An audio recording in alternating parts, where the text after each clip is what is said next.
성경 말씀을 봉독합니다. 요한계시록 5장 1절에서 5절까지 봉독합니다. 내가 보매 보좌에 앉으신 이의 오른손에 책이 있으니 안팎으로 썼고 7인으로 봉하였더라. 또 보매 힘있는 천사가 큰 음성으로 외치기를 누가 책을 펴며 그 인을 떼기에 합당하냐 하니 하늘 위에나 땅 위에나 땅 아래에 능히 책을 펴거나 보거나 할 리가 없더라. 이 책을 펴거나 보거나 하기에 합당한 자가 보이지 않기로 내가 크게 울었더니 장로 중에 하나가 내게 말하되 울지 말라. 유대 지파의 사자 다윗의 뿌리가 이겼으니 이 책과 그 7인을 떼시리라 하더라. 아멘. 네, 지난 시간까지 우리는 요한 당시에 있었던 일, 7교회가 처한 그런 정황과 신앙 상태 이런 문제를 간단하게 언급을 했습니다. 오늘 그 5장으로 넘어가기 전에 잠깐만 더 이제 있는 일이면서 언제든지 있을 수 있는 일 이런 것을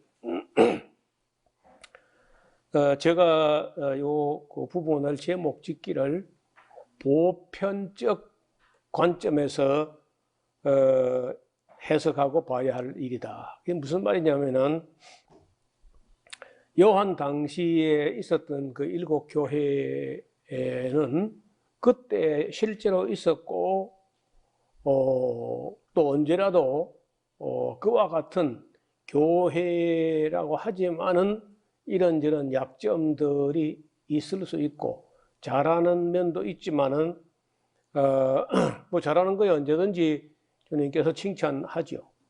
반면에 잘못되면은 그때나 지금이나 언제나 하나님께서 책망하시거나 또 염려하시거나 그렇게 한다는 거예요. 그래서 이것을 저는 보편적 관점에서 봐야 한다.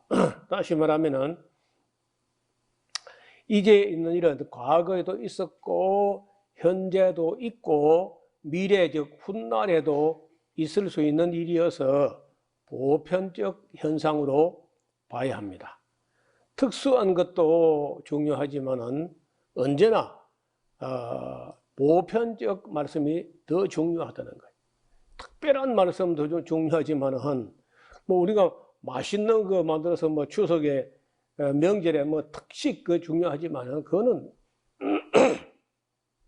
명절에는 먹는 거고 건강을 위해서는 늘 먹는 거, 항상 먹는 거, 보편적 이게 중요한 것처럼 언제나 어느 때나 있을 수 있는 일 이거 이제 보편적인 말씀들인데 이걸 우리가 소홀히 할 수 없어요. 특별한 일은 어쩌면 특정 기간 안에 특정 지역에서 어쩌다가 일어나는 일이지만은 보편적인 일은 언제나 어디서나 누구나 겪을 수 있는 일이기 때문에 어쩌면 더 중요해요. 7교회들에게 하신 말씀은 언제 어디에 있는 교회든지 해당되는 말씀일 수가 있다는 거예요. 그래서 중요한 거예요. 예를 들어서 뭐 처음 사랑을 잃어버린 교회는 그때 에베소 교회가 그랬는데 그 에베소 교회만 그런 게 아니라 지금도 어떤 교회든지 간에 처음 사랑을 잃어버린 교회가 얼마든지 있다는 거예요. 그때도 있었고 과거에도 있었고 지금도 있고 앞으로도 있어요. 그래서 보편적인 관점으로 우리도 그런 점에 이거는 뭐 에베소 교회보고 한 말이고 우리도 상관없어 이렇게 하면 안 돼요. 우리에게도 해당될 수 있다는 거예요. 그 다음에 또 뭐 차지도 않고 덥지도 않고 뜨뜻미지근한 그런 교회가 그때도 있었고 뭐 과거에도 있었고 지금도 있고 앞으로도 있을 수 있다는 거죠. 그래서 이제 있는 일이면서 언제든지 있을 수 있는 문제라고 할 수 있는데 그러므로 어느 시대에 누구든지 귀 있는 자, 개인이죠. 귀 있는 자, 개인은 성령이 교회들에게, 그 교회들은 복수야. 7교회 하는 말씀을 다 들어봐야 돼. 이제 그 세대주의 종말론을 제가 문제 삼는 이유 중에 하나가 에베소 교회는 초대교회를 초대교회는 한 세대를 말하는 것이고 뭐 라우디게아 교회는 말세 교회를 상징하는 거다. 이런 식으로 이제 해석하면 엉터리가 된다는 거예요. 그럼 뭐 초대교회는 체험사나 잃어버린 그거 하나만 문제가 있었는가? 그렇지 않잖아요. 또 말세 교회는 뭐 차지도 않고 덥지도 않고 그런 것만 있느냐? 그렇지 않거든, 그것도. 그러니까 세대주의적 그 종말론의 그 해석은 순 엉터리고 아무 일고의 가치가 없어요. 오히려 해로운 해석이다. 자, 이게 이제 그림을 도표를 만들어 잠깐 보면은 여기 검은색으로 된 교회는요, 책망도 있고 칭찬도 있는 교회야. 뭐 예를 들어서 에베소, 서머나, 두아디라 이런 교회는 책망도 있고 칭찬도 있는 교회고, 이 초록색으로 서머나 교회, 빌라델피아 교회는 책망은 별로 없고 칭찬이 많은 교회예요. 빨간 교회, 사대 교회, 라우디게아 교회는 칭찬 하나도 없고 책망만 있는 교회. 예를 들면 이제 에베소 교회는 수고도 하나님께서 알고 있고 인내와 근면과 분별력 있는 교회로 이런 칭찬할 만해요. 그런데 책망하는 말씀은 처음 사랑을 잃어버린 점을 책망하는 거죠. 서머나 교회는 환난도 있고 궁핍 중에도 인내하여 신앙을 지켰는데 칭찬할 만하는 거예요. 그 다음에 두려워 말고 죽도록 충성해라 이런 말씀이고, 버가모 교회는 박해 중에도 변절이나 배반하지 않았다는 것 때문에 칭찬을 받았는데, 그래도 그 안에 발람의 교훈을 추종하는 니골라당을 추종하는 이건 잘못됐다는 거예요. 두아디라 교회는 뭐 사업도 열심히 하고 사랑도 있고 믿음도 있고 성김도 인내도 칭찬할 만한데 이세벨의 교훈을 따르는 사람들이 있고 우상의 제물을 먹는, 그리고 그 앞에서 행하는 그런 짓도 했다. 그 다음에 이제 사대 교회는 죽어 있는 교회입니다. 칭찬이 전혀 없어요. 그래서 그 행위 중에 온전한 것이 하나도 없다. 빌라델피아 교회는 어려울 때 박해 시대 배반하지 않고 이 충절을 지켜내는 그런 교회였는데 면류관을 잘 간수하라고 당부합니다. 그다음에 이제 이 라우디게아 교회는요, 돈이 너무 많아. 돈이 부하여 교만하고 나태하고 관심이 없고 그래요. 대체로 뭐 차지도 않고 덥지도 않고 뜨뜻미지근한 그런 상태인데 이걸 회개하라는 그런 말씀으로 이제 책망과 칭찬과 책망이 늘 칭찬이 그렇게 많지 않습니다. 대부분 다 책망이 많아요. 전체적으로 볼 때 책망이 많습니다. 오늘날 그럼 오늘날 현대 교회는 어떠냐? 현대 교회도 뭐 똑같이 이런 책망 들을 만한 일이 많이 있다는 거예요. 제가 보기로는요. 그림을 잠깐 지난번에 보여드리지 못해서 에베소 교회를 잠깐 가보는데, 여기 에베소 교회라기보다는 에베소라는 옛날 올드시티, 이 에베소의 옛 도시의 중심부가 셀수스 도서관이라는 이 건물이 에베소를 상징하는 그런 건물이, 뭐 서울 하면 뭐 숭례문 하는 게 뭐 상징적인 건물인 것처럼 이 건물이 에베소 올드시티의 대표적인 건물입니다. 그리고 이제 에베소의 교회로서는 교회가 두 가지가 있는데, 하나는 마리아 대성당이라고 하는 그 흔적만 남아있는 그런 교회가 있고, 또 하나는 요한 사도 기념교회가 여기 있습니다. 여기 요한 사도의 유해가 여기 묻혀 있어요. 그 셀죽시 언덕배기 꼭대기에 이런 예배당이 큰 예배당입니다. 벽체는 다 무너졌고 이제 기둥 몇 개가 남아 있는데, 여기서 이제 이 아래쪽으로 아래쪽으로 쭉 내려다 보면 그 바닥 그 큰 길가 쪽에 아데미 신전 터가 있고 기둥 몇 개가 서 있는 그런 걸 볼 수 있어요. 그 다음에 이제 여기가 서머나 교회인데, 칭찬이 많았고 책망은 거의 없는 교회죠. 죽도록 충성하라고 했던 교회인데 여기에 감독이 폴리캅, 요한 사도의 직계 제자 폴리캅 감독이 이 교회를 섬기다가 순교했다고 말씀드렸습니다. 화형을 당했는데 그래서 그런지 이 예배당이 아직도 서 있고 예배도 드려지고 있고 교역자도 있고 성도도 있는 것 같아요. 얼마나 되는지는 뭐 잘 모르겠습니다. 저도 몇 번 가봤지만은 그 교회 성도들을 만나보지 못했어요. 예배당만 이제 우리가 잠깐 들어갔다가 나왔는데 굉장히 깨끗하게 크지 않습니다. 우리 예배당 요 정도 크기밖에 안 되는 작은 예배당이에요.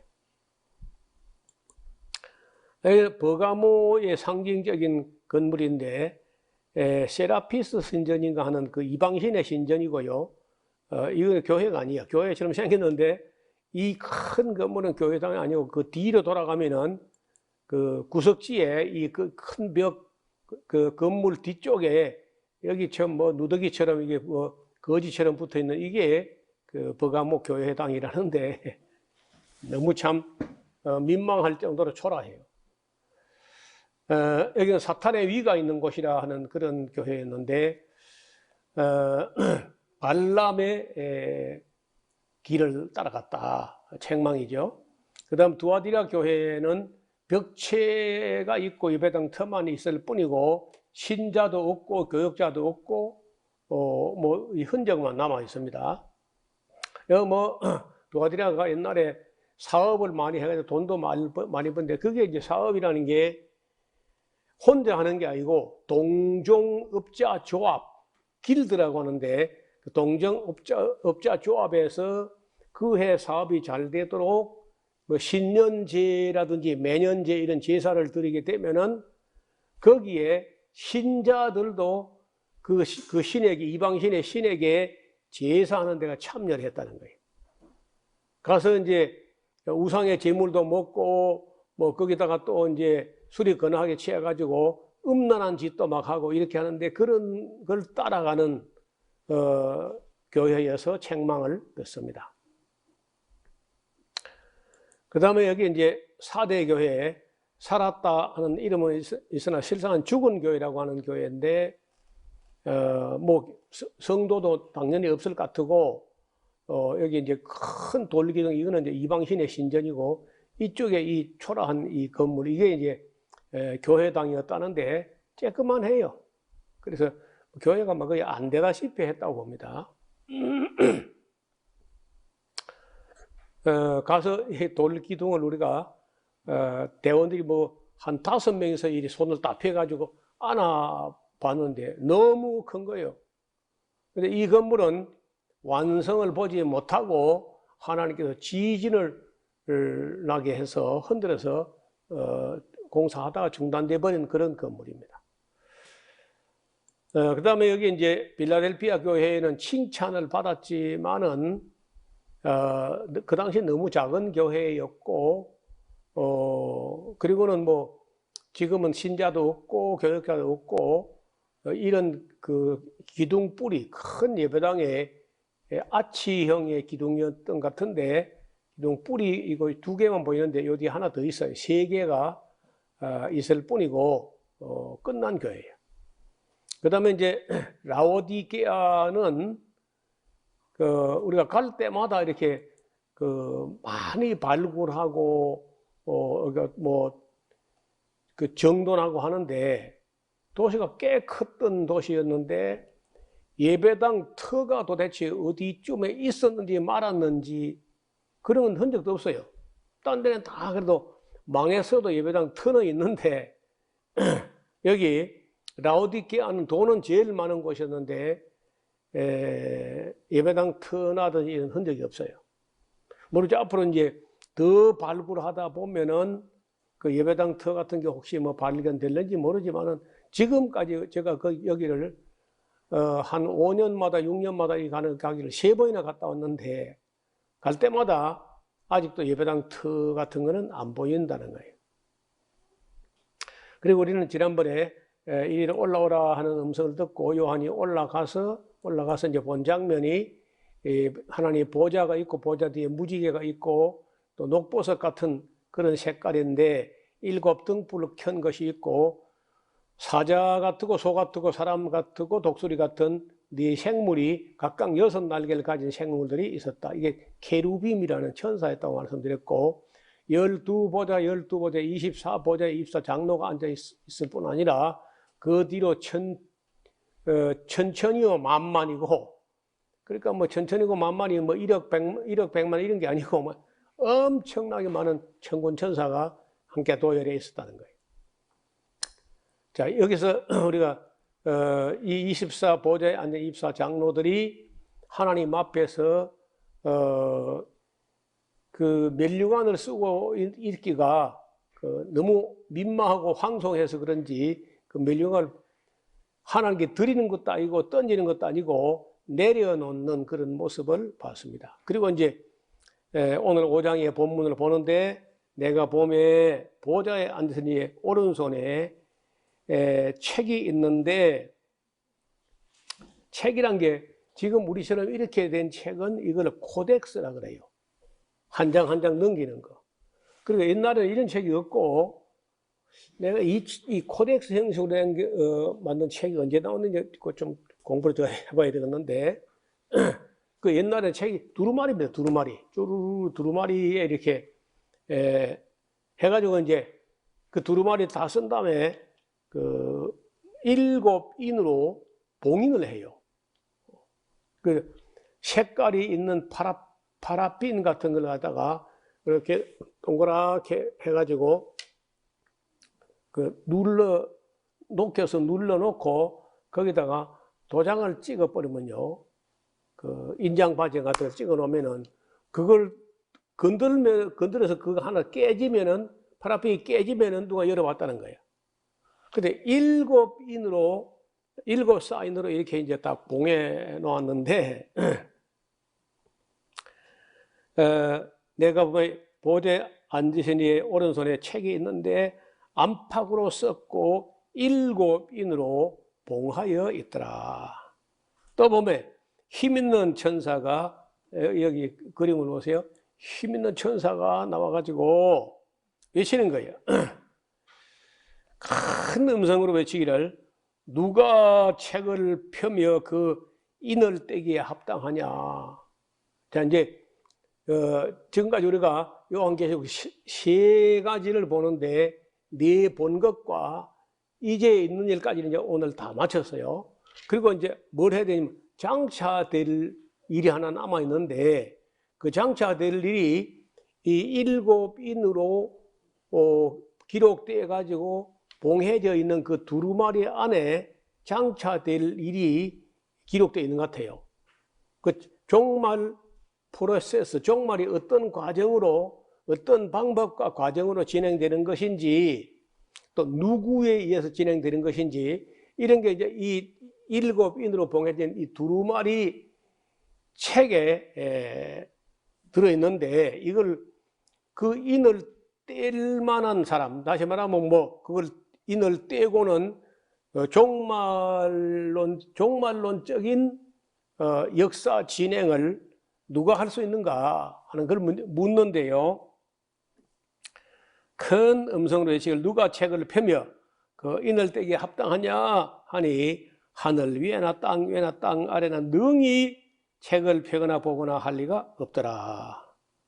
이 책을 펴거나 보거나 하기에 합당한 자가 보이지 않기로 내가 요한이 크게 울었다는 거예요.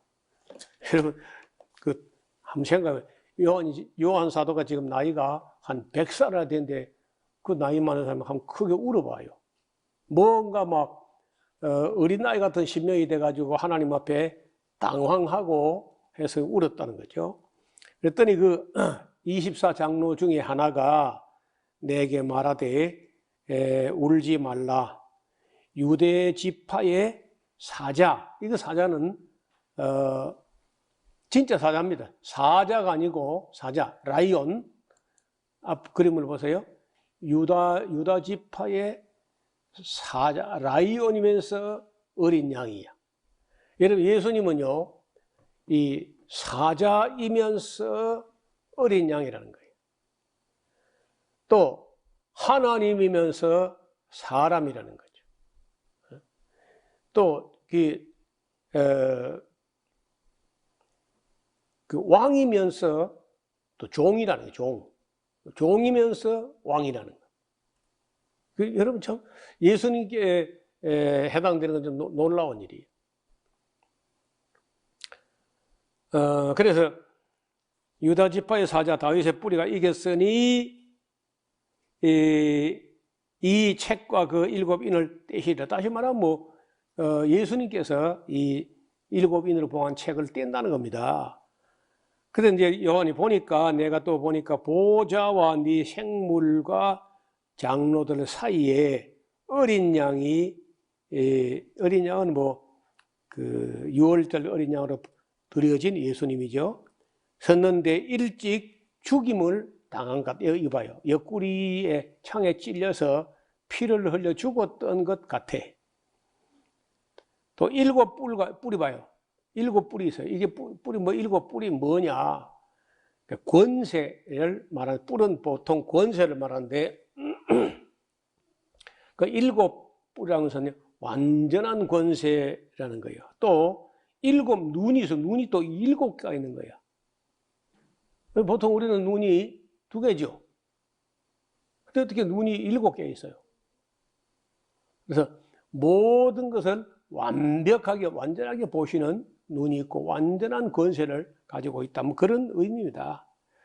이 눈은 온 땅에 보내심을 입은 하나님의 7영이라. 7영이 어떤 해석은 성령이다 이렇게 말도 하는데, 어린 양이 나와서 보좌에 앉으신 이의 오른손에서 책을 취하시니라. 여기 책을 여기 봐요. 예수님께서 이 두루마리 책을 하나님으로부터 받으셨다는 거예요. 책을 취하심에 네 생물과 24장로들이 어린 양 앞에 엎드려, 네 생물 아까 사자 같고 소 같고 사람 같고 독수리 같은 네 생물하고 24장로들이 어린 양 앞에 엎드려 각각 금은과 향이 가득한 금 대접을 가졌으니 이 향은 성도의 기도드리라. 그러니까 우리가 드리는, 하나님께 드리는 기도는 참 향기로워야 돼. 그리고 향기라는 것은 사랑과 감사가 들어있는 마음이 그니 향기 같죠. 그래서 맨날 첫날 우리 소원 들어달라고 쌩떼 쓰는 그런 기도 말고 하나님 앞에 참 향기로운 감사와 사랑과 정성이 듬뿍 담긴 그런 성도들의 기도가 향처럼 하나님의 앞에 금 대접에 담겨서 성도의 기도들이 올려지고 있다는 것을 보여줍니다. 그리고 9절에 새 노래를 노래하여 가로되 책을 가지시고 그 임봉을 떼기에 합당하시도다. 예수님이 그렇다는 거죠. 일찍 죽임을 당하사 각 족속과 방언과 백성과 나라 가운데서 사람들을 피로 사서 하나님께 드리시고 저희로 우리 하나님 앞에서 나라와 제사장을 삼으셨으니, 그러니까 이 예수님께서 자기 피로 사신 그런 백성들이 유대인 중에서만 어떤 사람들을 산 게 아니고 각 족속과 세상 여러 족속과 방언, 언어가 다른 민족, 그런 백성들, 그런 나라들 가운데서 사람들 피로 사서 하나님께 들으셨다는 걸 보면은 거기 한국 사람, 중국 사람, 일본 사람, 러시아 사람 할 것 없이 세상 만국의 백성들 중에서 어떤 사람들을, 이거 다 산 게 아니야. 어떤 사람들을 하나님, 예수님이 자기 피로 사가지고 하나님께 돌려드리시고 또 저희로 그 피로 사신 그 사람들로 하여금 우리 하나님 앞에서 하나님 나라가 되기도 하고 제사장을 삼으셨으니, 그래서 여러분이 우리 샤론교는요 진짜 말로만 아니고 만인 제사장, 모든 성도가 다 제사장이다.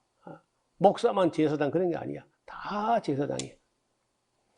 대제사장은 예수님이시고 우리 성도들은 다 왕 같은 제사장들이에요. 저희가 땅에서 왕노릇 하리로다. 이제 언젠가는 우리가 예수님과 함께 다스리게 되는 날이 옵니다. 내가 또 보고 들음에 보좌와 생물들과, 보좌는 24보좌, 생물들은 네 생물, 장로를 둘러선 많은 천사의 음성이 있는데 그 수가 만만이요 천천이라. 많이면요 1억입니다. 천이 천이면 100만이야. 그러면 그게 뭐 꼭 1억 100만 이런 게 아니고, 우리말 어순으로 하면요 만만이요 천천이라 하지 않고 천천이고 만만이고 이렇게 맞을 거야. 그래서 저쪽 사람들 어순으로 하면은 만만이고 천이 천이다 이렇게 하는 것 같은데, 그 말은 헤아릴 수 없이 많다는 거죠. 자, 천군천사 만만이요 천천인 천군천사들이 큰 음성으로 가로되 죽임을 당하신 어린 양이 능력과 부와 지혜와 힘과 존귀와 영광과 찬송을 받으시기에 합당하도다 하더라. 자, 또 들으니 하늘 위에와 땅 아래와 바다 위에와 그 가운데 모든 만물이 가로되 보좌에 앉으신 이와, 보좌에 앉으신 이는 하나님 아버지 성부 하나님이죠. 어린 양에게 성자 하나님이죠. 찬송과 존귀와 영광과 능력을 세세토록 돌리시어다 하니 네 생물이 가로되 아멘 하고 장로들도 엎드려 경배하더라. 이게 여기까지가 이제 요한 사도가 그 보좌 앞에 가서 장차될 일을 보여주신다 해서 열린 문을 통해서 이리 올라오라 해서 올라가서 보고 들은 것을 요 4장 5장에 요약을 한 겁니다. 그러면 4장의 지난번에 그림은 하나님 보좌 주위에 그 구성원들을 보여준 그런 모습이고, 5장에는 장차될 일에 대한 어떤 과정과 방법과 장차될 일을 진행할 그런 주체가 예수님인데, 그 두루마리 7인으로 봉한 두루마리 안에 기록된 대로 진행되는 것 같았는데, 그게 누가 진행할 수 있는지 몰라서 당황했는데 알고 보니까 예수님께서 진행하신다 하더라 하는 걸 이제 보여준 것이고, 그리고 보니까 하늘에 어떤 천군천사나 어떤 24장로나 어떤 뭐 생물이나 누구라도 거기 보좌에 앉으신 이는 말할 것도 없고 어린 양 예수님보다 높은 그 무엇은 존재하지 않는 거야.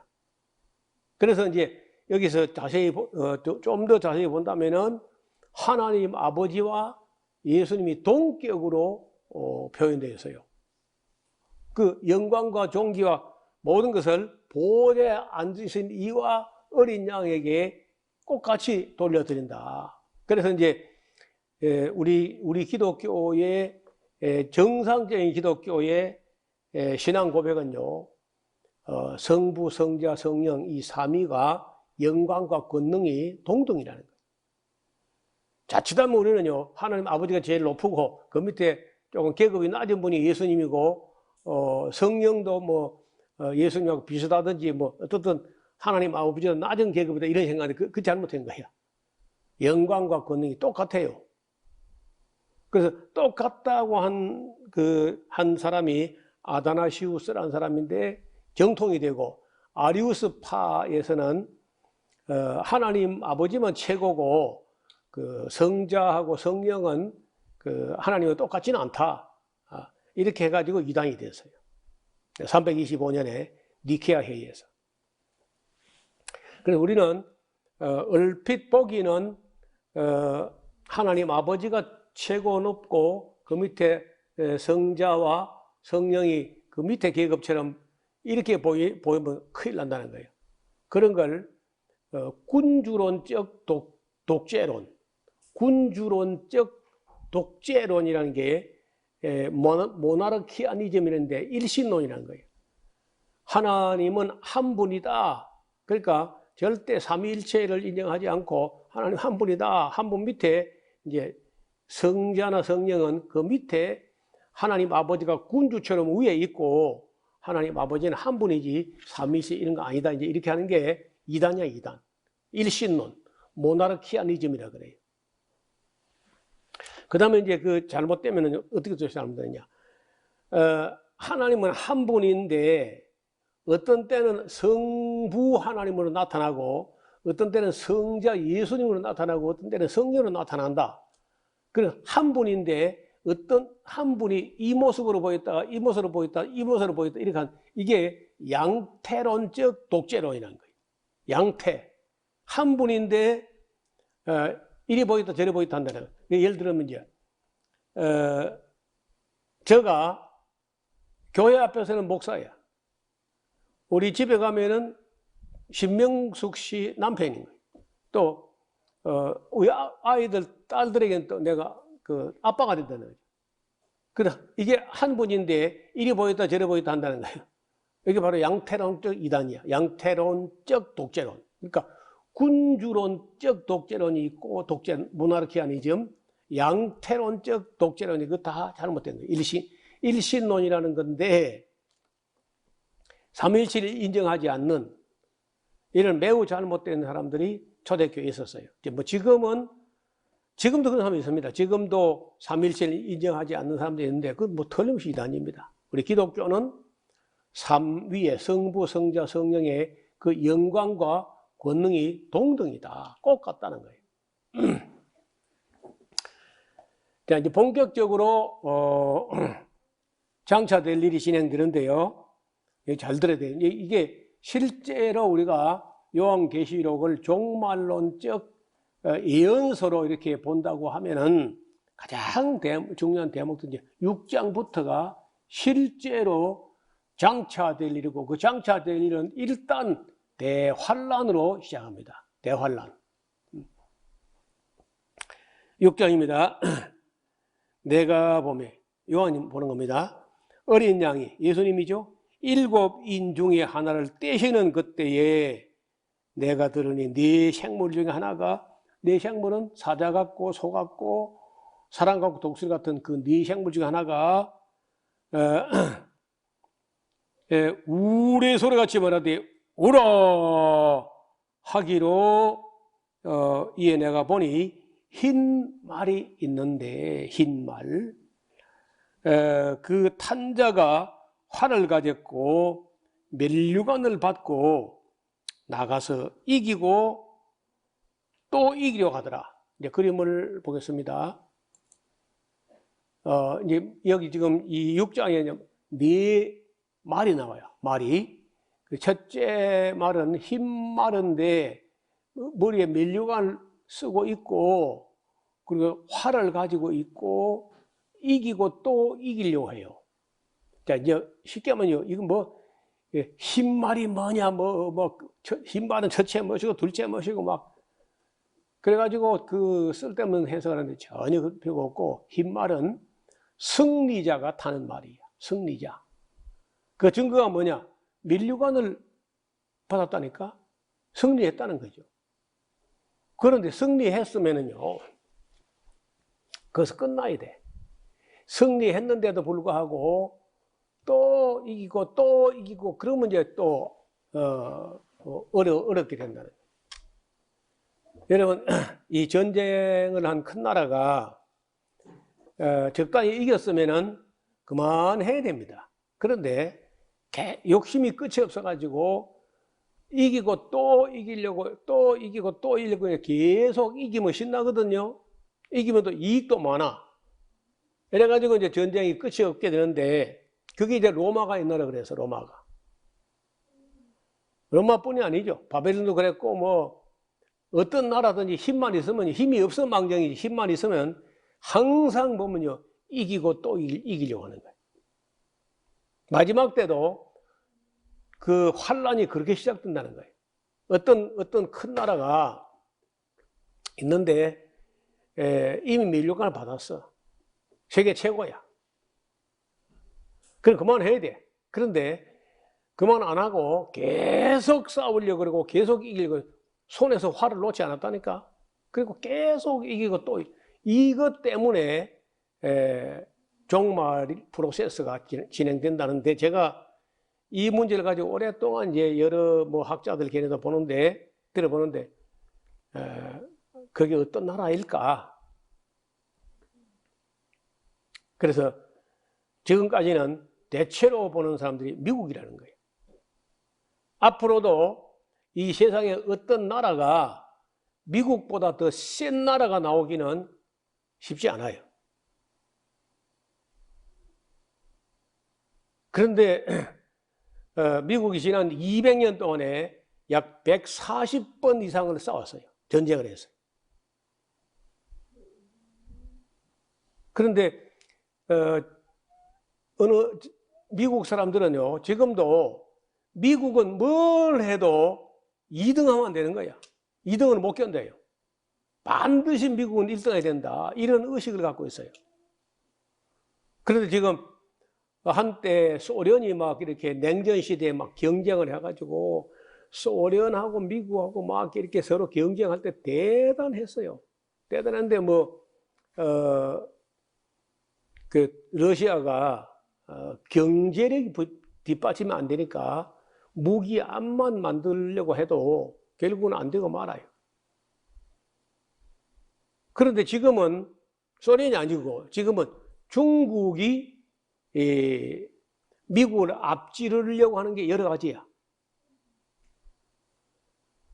국민 총 생산량은 이미 중국이 미국을 앞질렀습니다. 다음 시간에 제가 지금 현재 중국과 미국의 총 생산 어느 정도 차이가 나는지 그 대조표를 한번 가져오겠습니다. 중국이 미국 경제를 앞지르는 이거는 못 견디는 겁니다. 미국은 그걸 못 견뎌요. 그래서 어떻든지 중국을 무슨 방법으로든지 찍어 누르거나 아니면 무슨 덤태기를 세우거나 해가지고 중국을 잡아 눌러야 미국의 자존심이 덜 상한다. 그 트럼프 때 막 그냥 미국이 중국을 잡아 눌러 보려고 막 밟고 뭐 그래 하는데 또 중국이 호락호락하지 않아요 또.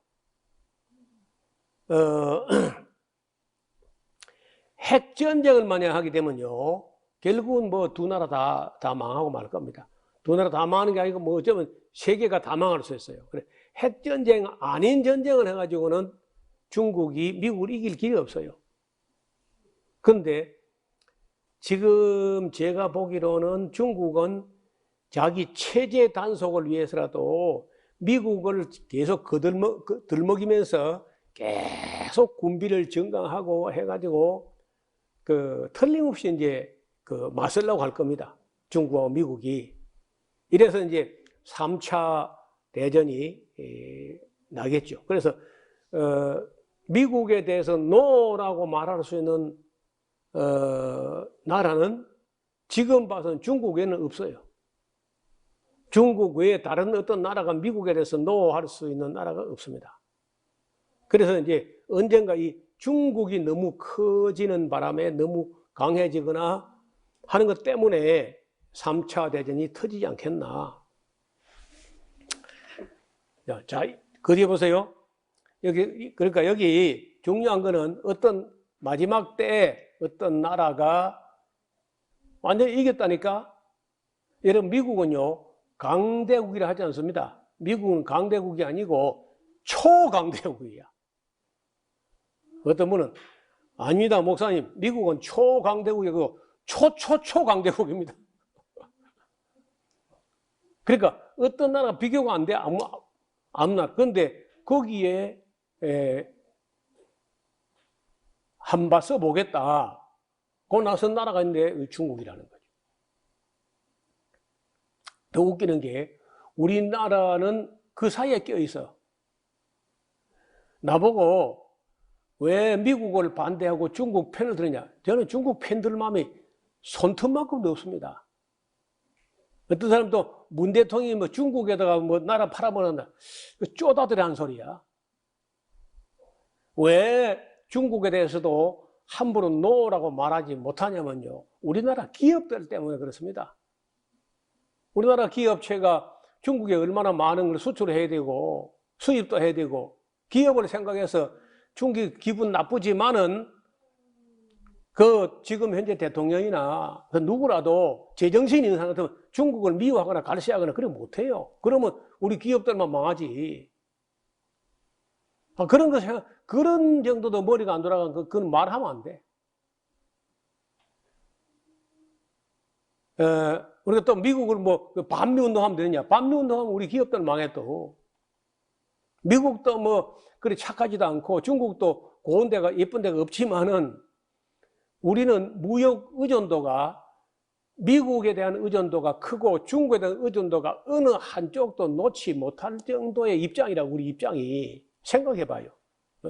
생각 먹고 생각을 좀 해봐. 우리가 중국이나 미국이나 어떤 나라 미워할 수 있는 나라인지. 우리가 뭐 무역 없이 모든 게 자급자족 된다 하면 뭐 미운 놈 미워하고 할 수 있죠. 근데 우리 그리 못합니다. 그리고 또 우리가 미국을 가려면 어차피 배를 가지고 가지만은 우리가 만약에 북한이 열리고 뭐 북한과 통일은 안 돼도 협력이나 왕래나 이런 게 좀 자유롭게 된다면은 북한을 통해서 중국을 거쳐서 유로까지 나가는 철로를 우리가 이용할 수 있다는 거, 미래에. 그런 걸 볼 때 우리가 중국이 하는 짓이 밉고 뭐 여러 가지 과거도 있고 하지만은 그러나 현재 어떤 정부가 들어도 중국을 미워하는 건 못합니다. 그럼 우리 기업들 쫄딱 망하지. 아니 그런 것도 생각 못하는 그런 멍청한 기독교인들이 있다는 거예요. 그 나보고 왜 중국을 비판하지 않느냐. 나 같은 게 비판하면 뭐하게. 나보고 어떤 사람은요. 왜 김일성을 욕하지 않냐고. 내가 밥 먹고 할 짓 없어서 김일성이 죽었는데 욕하겠나 내가. 그저께 올린 그 설교 영상 보고 나를 보고 밑에다가 이거 확실히 주사파네 써놨어요. 나보고 주사파래. 주사파는 간호사가 주사파지. 참 행패없는 사람이 많아요. 기독교인들이 제일 멍청한 것 같아. 하여간 어떤 나라가 큰 나라 강대국이 세계 1등 국가 승리자가 됐는데 면류관도 썩고 백마를 산다니까. 이봐요. 전쟁이 벌어지면은 전쟁에 나갈 때는 붉은 말, 검은 말 이런 거 타고 나가요. 근데 만약에 가서 이겼다. 그러면 이겨 극복한 그 나라의 왕이 타는 백마를 빼앗아 타고 개선문으로 들어온다고요. 백마 타고. 그러면 그 뒤에 이제 포로나 그 탈취물, 노획물 이런 거 막 줄줄이 바리바리 막 그 마차에다 싣고 그 승리한 장군 그 뒤를 막 따라오는데 그 승리한 장군이 백마를 타고 개선문을 들어옵니다. 그래서 이 백마를 탔다는 것은 승리자라는 그 의미고, 그리고 머리에 면류관을 썼다는 것도 승리자라는 말이고, 문제는 손에 활을 여전히 놓지 않고 이기고 또 이기려고 하면은 반드시 문제가 나요. 일본 좀 봐, 옛날에. 일본이 딱 자기들 정신 차리고 보니까 자기가 섬인 거야, 세상에. 힘이 없을 때 물고기 잡아먹을 때 섬이 더 좋지. 뺑 둘러다 고기니까. 근데 욕심이 메이지 유신 이후에 국력이 신장돼 가지고 기술이 발달하고 하니까 대륙을 진출해서 나라의 세력을 확장해 가지고 우길기라는 기가 있잖아요. 이렇게 동그라미에서 계속 이 퍼져 나가는, 그 퍼져 나가고 싶은데 딱 보니까요, 대륙은 다리처럼 딱 한반도가 있잖아. 한반도가 다리처럼 딱, 여러분 입장이 바꿔져 가지고 저나 여러분이 일본에 있으면요, 한반도 탐나겠어, 안 나겠어? 내가 일본 사람이라도 한반도 탐나. 그래서 엄청난 그 공을 들여 가지고 그 한일 합방, 한일 병탄을 했잖아요, 강제로. 그 거기서 끝났으면 되는데 사람이 욕심이 그래 안 돼요. 그 만주를 삼켰어요. 요령성, 길림성, 흥룡강성, 만추리아 하는 그 만주 무주공상 같은 만주를 삼켰습니다. 그만해도 충분해. 일본 전체를 본성, 한국을 한성, 요령성, 길림성, 흥룡강성. 일본이 5성 국가로 만들어가지고 그것을 만족했으면요, 다른 어떤 나라도 일본을 꺾으려고 못했을 거라. 중국이 청일전쟁 때 일본에 졌고, 러시아가 러일전쟁 때 졌어. 그리고 미국하고 짜고, 미국이 필리핀 먹는 대신에 일본이 한반도 먹는 걸 가스라 데프트 미락이라는 데서 그걸 조인, 다시 말하면 양해 각서를 썼다고 서로가. 가스라 다로로 하는 사람하고 미국의 육군성장관 데프트하고 그런 못된 미락을 했다니까. 한반도를 일본이 먹는 대신에 미국이 필리핀을 삼키는 걸 양해하는 걸로. 그 정도까지 다 약속이 되어 있기 때문에 일본이 만약에 일본하고 한국을 한성이라 그러고 요령성, 길림성, 흥룡강성 이렇게 5성 국가를 만들어서 연합국처럼 만들었다면요, 그 이상 욕심을 안 부렸다고 하면은 러시아도 일본하고 전쟁에서 졌고 중국도 청나라 졌기 때문에 또 미국은 미국대로 일본을 인정했기 때문에 조용히 끝날 수 있는데 이 빌어먹을 욕심이 끝이 없는 거예요. 그 바로 내려서 난칭, 남경을 삼키고 중국 본토 거의 다 해안가를 다 삼키고 필리핀도 삼키고 인도네시아를 삼키고 인도 차이나, 베트남, 캄보디아, 라오스까지 이렇게 하다가 그렇게 하니까 이제 그걸 못하게 중국 만주까지 삼킬 때는 가만 보고 있다가 중국 본토 삼키고 더 내려오니까 미국이 너 앞으로 우리 말 안 들으면은 석유를 대주지 않겠다 이렇게 나온 거야 미국이. 그래서 이걸 미국을 한번 때려가지고 작살 내고 미국이 이래라 저래라 못하는 나라를 만들겠다고 한 게 그게 이제 진주만 폭격이에요. 그래서 미국이 그때까지는 진주만 폭격이 있기 전에는요, 미국하고 일본이 아주 짝짝꿍이 돼가지고 했는데 진주만 폭격을 하고 나니까 미국이 그냥 그야말로 잠자는 호랑이 꼬리를 밟은 거나 마찬가지예요. 그 원자탄 2개 얻어맞고 먹었던 거 다 토해냈잖아요. 다 한반도까지. 옛날 독일 봐. 2차 대전. 독일이 2차 대전 때에 폴란드 합병하고 그리고 이제 오스트리아 합병하고 거기서 끝나야 돼. 거기까지만 하고 더 이상 프랑스나 영국을 공격 안 하고 그만큼 오스트리아를 먹고 폴란드를 합병하고 거기서 끝냈으면요,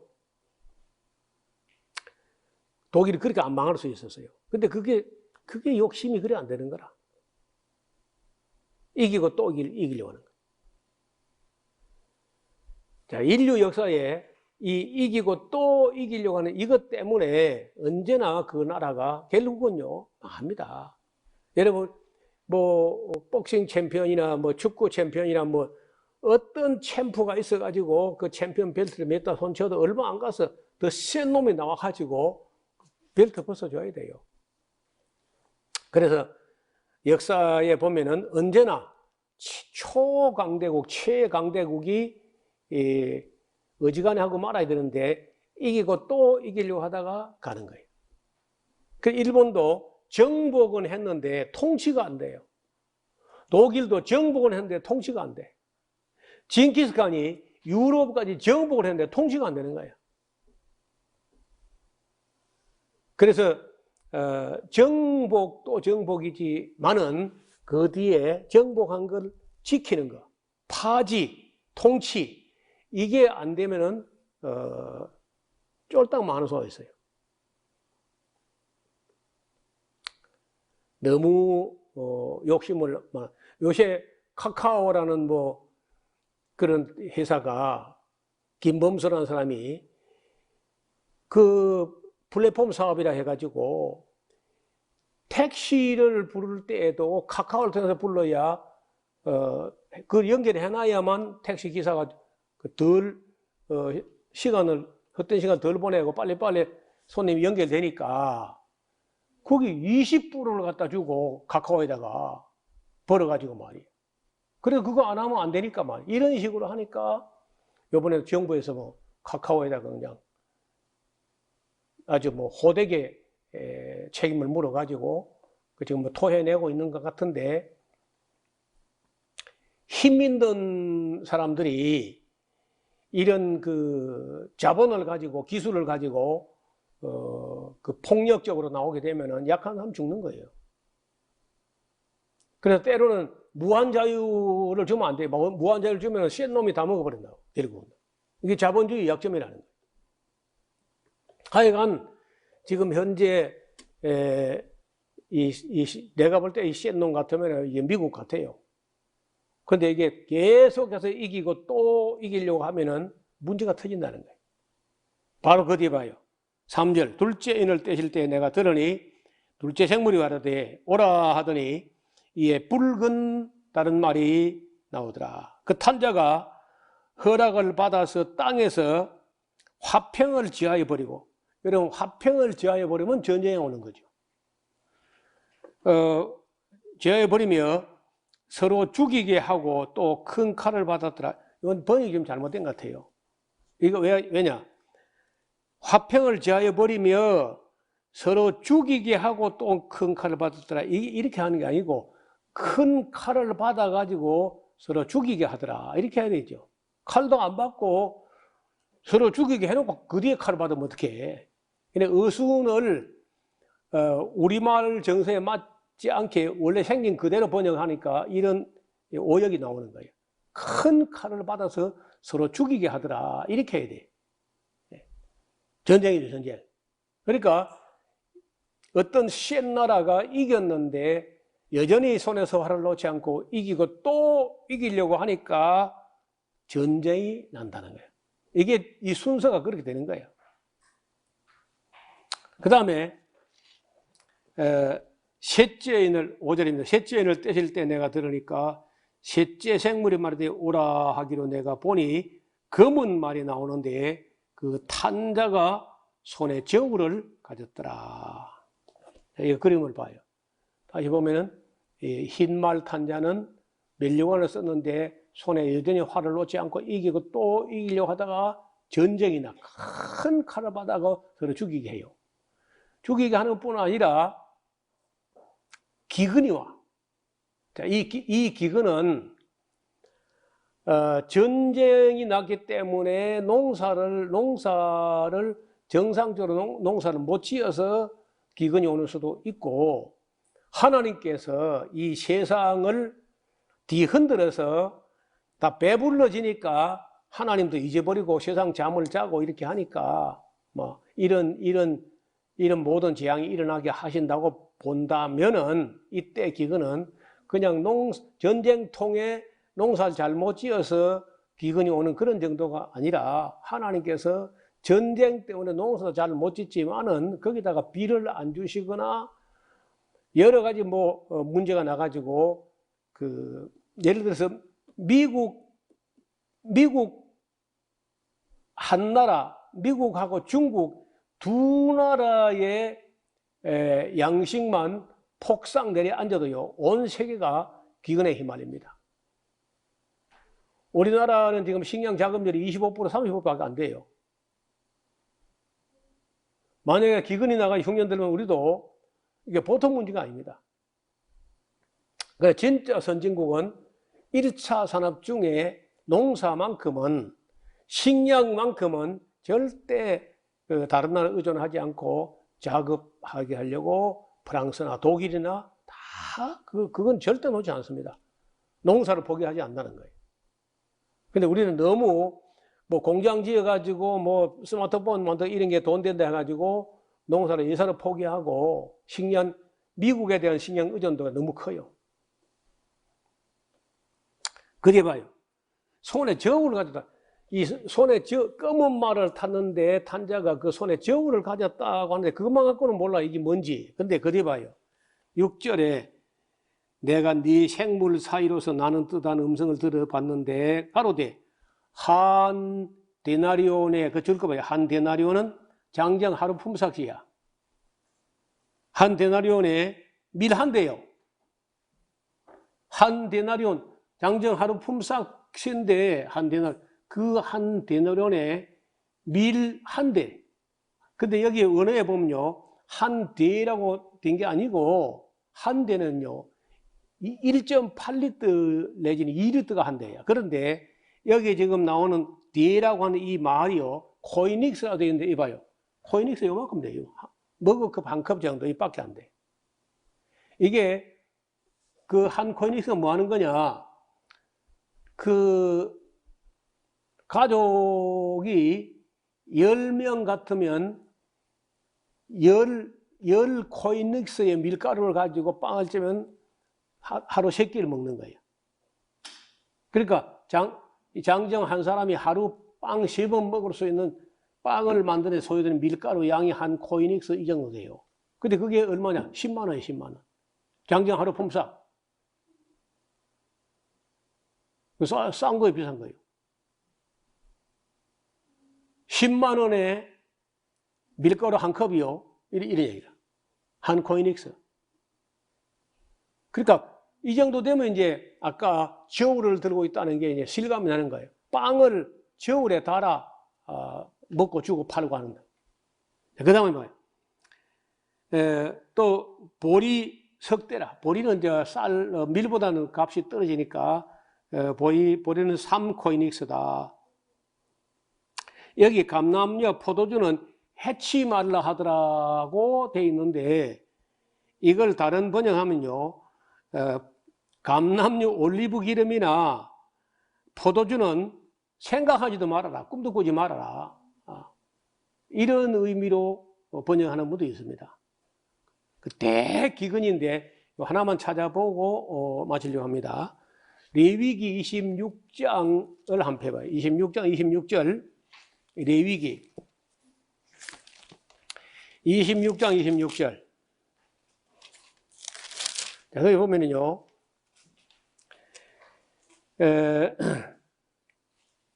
23절부터 보는 게 더 좋겠어요. 이런 일을 당하여도 너희가 내게로 돌아오지 아니하고 나를 대항할진대 나 곧 나도 너희에게 대항하여 너희 죄를 너희를 7배나 더 칠지라. 내가 칼을 너희에게 가져다가 너희 배약한 원수를 갚을 것이며 너희가 성읍에 모일지라도 너희 중에 연병을 보내고 요번에 이 코로나19 같은 이 연병이에요. 열병 보내고 너희를 대적의 손에 붙일 것이며 내가 너희의 의뢰하는 양식 너희가 의뢰하는 믿고 까부는 그 양식 밀가루를 끊을 때에 10명의 여인이 한 화덕 빵 굽는 한 화덕에 달라붙어 가지고 너희 떡을 구워 저울에 달아주리니 너희가 먹어도 배부르지 않으리라. 그 한 동네에 집집마다 빵 굽는 화덕이 있어야 되는데 한 동네에 뭐 10집이 있는 중에서 아직도 밀가루 남아있어 가지고 빵을 구울 수 있는 집이 한 집밖에 없는 것 같아요. 그러니까 거기 한 집밖에 없으니까 그 빵 굽는 냄새를 맡고 10명의 여자가 한쪽을 얻어먹으려고 와서 옹기종기 앉아있는데 네 쪼가리가 크다 내 쪼가리가 크다니까 빵을 저울에 달아주더라는 거야. 먹어도 배부르지 않더라. 그래서 우리에게는 저울을 가져가면서 밀가루 한 컵에 10만 원 이렇게 하면 이게 무슨 말인지 실감이 안 나는데 그 사람들은 이 그림 언어가요 너무 익숙하고 너무 쉬운 얘기야. 유치원생도 알아들을 수 있을 정도로 쉬운 이야기가 빵을 저울에 달아 먹는다고 하는 얘기입니다. 그리고 밀가루 한 컵에 한 데나리온. 그 살인적인 기근. 여러분 이런 기근이 너무 혹심하게 되면요 배가 고파가지고 여러분 사마리아 성문 밖에 그 문둥이 4명 봤잖아요. 이래 말라가지고 죽는 것보다 차라리 아람 군대에 가서 칼에 찔려 죽는 건 낫겠다. 기근이 너무너무 심하게 되면은 차라리 그냥 전쟁에나 총 맞아 죽는 게 낫겠다. 너무 배고프니까. 기근이 온다는 거예요. 마지막 종말 과정에 누가 센 나라가 승리했는데 이기고 또 이기려고 하다가 큰 전쟁이 나더라. 전쟁이 난 것만 해도 끔찍한 일인데 지금까지 전쟁하고는 다른 전쟁이야. 대량 살상 무기가 사용되기 때문에 앞으로 그 종말에 있을 전쟁은요. 뭐 우리가 애만총, 갈비총, 따콩 이런 게 아닙니다. 이게. 우리도 얼마 전에 SLBM인가 하는 그런 그 순항 미사일. 이 순항 미사일은요. 미사일은 미사일인데 거기다가 드론이 붙어 있는 겁니다. 그 무인 조종 비행기가 붙어 있는 무인 조종 비행기가 붙어 있고 폭탄과 함께 결합되어 있는 거예요. 그건 순항 미사일. 그건 비행기가 날아가 가지고 맞추는 거예요. 그리고 눈이 있어 가지고 봐요. 보고 그 눈이 발사한 발사체 안에서 그 눈을 보고 조종해 가지고 정조준한 데서 바람에 의해 가지고 이게 만약에 삐뚤게 가면요. 이걸 조종해 가지고 그 눈을 가지고 보면서 가서 목표물에 박치기 하도록 하니까 명중률이 그야말로 99.9%라는 거예요. 문제는 느려. 총알처럼 빨리 안 가는 거야. 비행기처럼 날아가니까 이렇게. 그걸 순항 미사일이다. 탄도 미사일은 굉장히 빠르게 총알처럼 날아가요. 총알처럼 떨어지는데 명중률은 떨어지지만 대체로 살상력은 탄도 미사일이 더 무서운 거예요. 근데 이제 정확하게 맞히는 거는 순항 미사일이기 때문에 그게 북한도 이미 개발했고 세계 7개국밖에 못해요. 순항 미사일 개발한 나라 세계 7개국밖에 우리도 그거 중에 하나예요. 북한하고 우리가 세계 7개국 중에 북한하고 우리도 들어있어요. 그런 식으로 전쟁이 나기 때문에 그야말로 죽는 사람의 수가 다음 시간에 우리가 볼 텐데 지구 인구 4분의 1이 죽어요. 앞으로 예수님 오시기 전에 앞으로 얼마 안 가서 그런 일이 벌어진다고. 그걸 보고 지구 인구 4분의 1이 만약에 지금이 한 79억쯤 될 겁니다. 지금 현재. 앞으로 2, 3년 내에 80억을 넘어선다고. 그럼 80억의 4분의 1이면요. 20억이 죽는 사건이 벌어져. 얼마 안 가서. 이걸 제가 제3차 대전이라고 생각합니다. 자, 그 이야기는 다음 시간에 7절 이하는 다음 시간에 보겠습니다. 하나님 아버지, 오늘은 이게 있는 일이면서 또 언제나 있을 수 있는 보편적 관점으로 귀 있는 모든 사람이 들어봐야 될 만한 말씀을 다시 살펴보았고, 장차 될 일 중에 첫째 인을 뗄 때, 둘째 인을 뗄 때, 셋째 인을 뗄 때 무슨 일이 벌어질 것인지까지 살펴보았습니다. 이제 우리가 계시록 남은 부분을 학자같이 잘 알아듣게 하옵시고, 이 마지막 때 잘못된 종말론들이 사람들을 속이지 못하도록 우리가 깨어서 이 말씀을 바르게 전하는 하나님의 종들이 되게 하여 주옵소서. 예수님 이름으로 기도드리옵나이다. 아멘. 마음을 다하고 성품을 다하고 힘을 다하여서 여호와를 사랑하라. 내게 준 계명을 마음에 새기고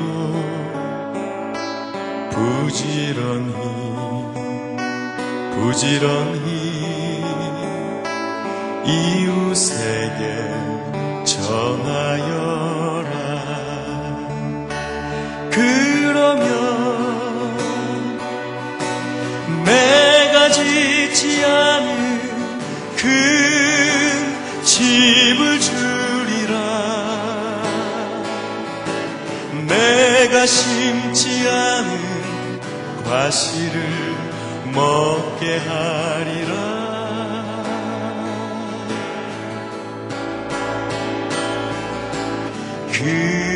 그러나 한 가지 잊지는 말아라. 죄인된 우리를 구원하신 여호와